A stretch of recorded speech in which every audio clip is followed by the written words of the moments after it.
wonderful to be to join all of you this evening, and it's really a wonderful privilege for me, and I couldn't mean that more, a wonderful privilege to present the Fairness Award to one of the most distinguished constituents of mine in California's extraordinarily distinguished congressional district, the 18th, Paul Brest.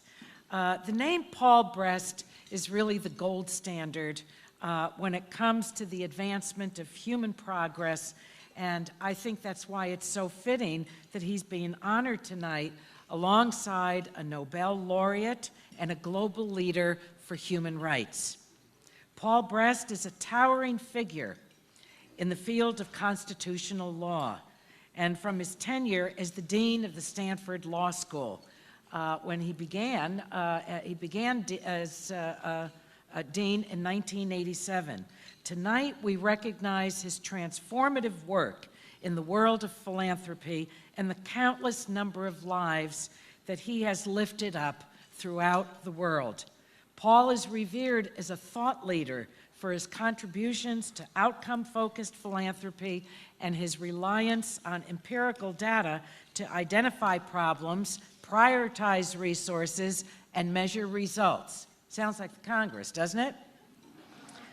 If only. When Paul joined the William and Flora Hewlett Foundation as president in 2000, he quickly incorporated and expanded his results-driven approach. While outcome-focused philanthropy was not a new concept at the time, Paul saw the value in using data and metrics to shape and improve outcomes before the era of big data and the reliance on algorithms that dominate decision-making today in the public, private, and nonprofit sectors. Under Paul's leadership, the Hewlett Foundation grew in size while expanding its focus on reducing global poverty and providing greater opportunity and accountability in the development world. Everything that Paul Brest has done bears the imprimatur of excellence. Paul Brest, and I think his legacy at the Hewlett Foundation is most recognized for how he transformed the institution's culture. And culture is the toughest thing to change, as we all know. His leadership is synonymous with bold risk-taking, his belief in the power of human problem solving, his understanding of imperfection, and his willingness to confront some of the most daunting challenges here at home and throughout the world. Paul Brest, a visionary thinker and a humanitarian devoted to the betterment of humankind. How proud I am to present him with this award, and what a privilege it is to present the 6th Annual Fairness Award to the distinguished and wonderful, beautiful human being, Paul Brest.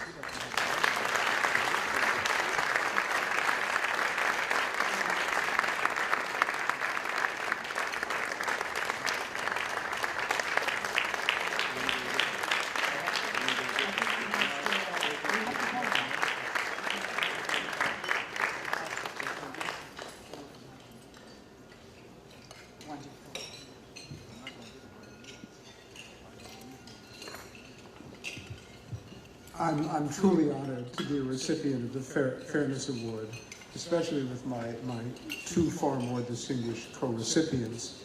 And I'm especially honored and delighted to have it presented by the Honorable Anna Eshoo, who's been the representative of my congressional district since 1993. In fact, my remarks will borrow a metaphor that Representative Eshoo prominently used in an early campaign for Congress. She and I may be the only people in this room who remember it, and I'll come back to it in a moment. But let me back up. There's been a really important movement in philanthropy and in global development during Karen's time and Caleb's time and my involvement in the field.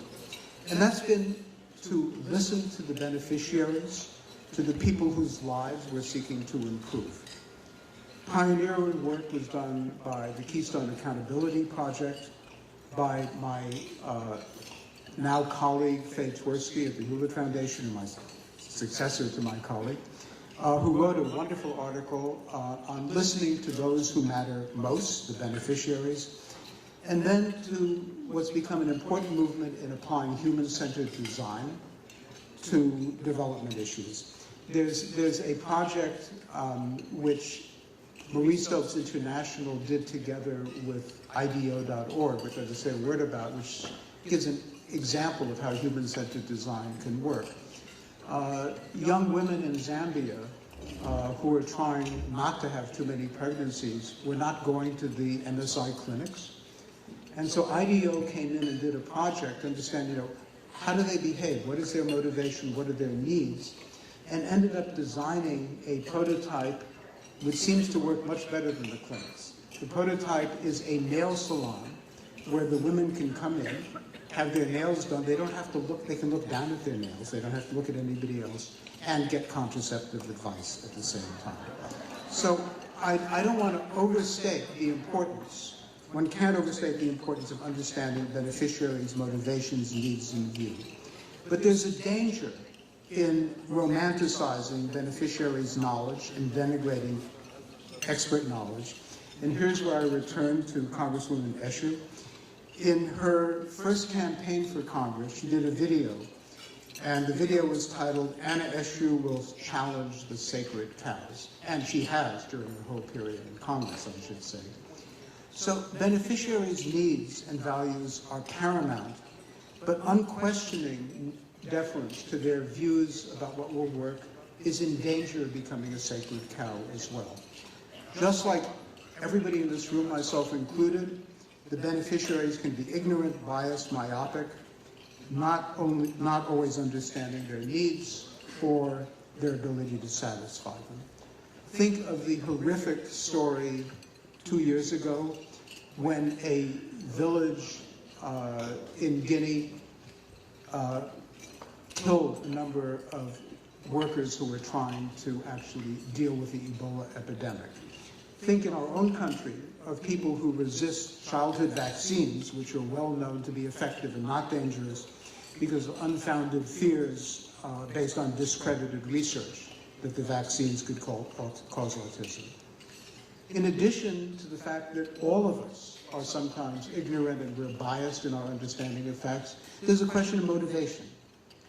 We all tend to what's called a present bias. Some of you have probably heard of or seen the marshmallow story, where a child who is offered a marshmallow and told that if he can wait 2 or 3 minutes, he'll get a second one, and how many children have a difficulty deferring gratification. We have that too. For everybody here who's ever tried to reduce their smoking or drinking, you know how difficult it is. Well, this is especially a problem for people in developing countries. Right? Everybody in this room knows how their family is going to be fed tomorrow. If you are a poor person in a developing country and are trying to defer gratification, trying not to spend your paycheck and save it, you have the additional problem of the scarcity problem of spending all your cognitive energy worrying about where your children's next meal is coming from. Two brilliant social scientists, Sendhil Mullainathan, who's a development economist at Harvard, and Eldar Shafir have written a book called Scarcity: Why Having Too Little Means So Much. And they've analyzed this, and you begin to understand why. It's one of the reasons why it is so difficult to move out of poverty. Both are committed not just to observing the problem, but to doing something about it. They're co-founders of an organization, which I'm also on the board of, called Ideas 42, which tries to use the insights from social psychology and behavioral economics, to kind of improve people's lives. Here's one example. Farmers in the Philippines have one crop. It's the sugar. Think about saying that listening to beneficiaries' voices, understanding their needs, responding to their cultures, is absolutely an essential starting point for any development intervention. But if there's any legitimate sacred cow in this realm, It's making sure that the interventions are tested and that they're fattening meal. So some behavioral economists and development economists work together to develop a scheme in which at the time the sugar crop comes in, you spend part of your money buying, in effect buying an option on the fertilizer for next time around. So the money's out of sight and can no longer be spent. There's a huge amount of work to be done in basically helping us achieve our highest aspirations and helping people in developing countries. Sendhil Lomanathan is just one of a number of people involved in the Poverty Action Lab, together with Esther Duflo and Abhijit Banerjee. And their work exemplifies something that I think is absolutely critical for the future of development and the future for all philanthropic interventions, which is to understand what actually works. This is the foundation for evidence-based policymaking. Randomized controlled trials are the gold standard, but that's also a danger of becoming a sacred cow. You know, there's some people who think if you can't do a randomized controlled trial, you don't know anything, but randomized controlled trials are often expensive, they're not all feasible. So I conclude by saying that listening to beneficiaries' voices, understanding their needs, responding to their cultures, is absolutely an essential starting point for any development intervention. But if there's any legitimate sacred cow in this realm, it's making sure that the interventions are tested and that in the end they support people's actual needs. Neither what all of us who are development experts in the North think is going to work, but not necessarily just what they think is going to work. And I'll conclude with just one personal remark. When I learned that I was going to get the Fairness Award, one thought came to mind, which is now very much in my mind, although this is a little bit heavy way of reminding my grandchildren. When they say, you know, you're unfair, you've given one of them something that others haven't had, I'm going to hold this up and say, I now have the Fairness Award. So many thanks.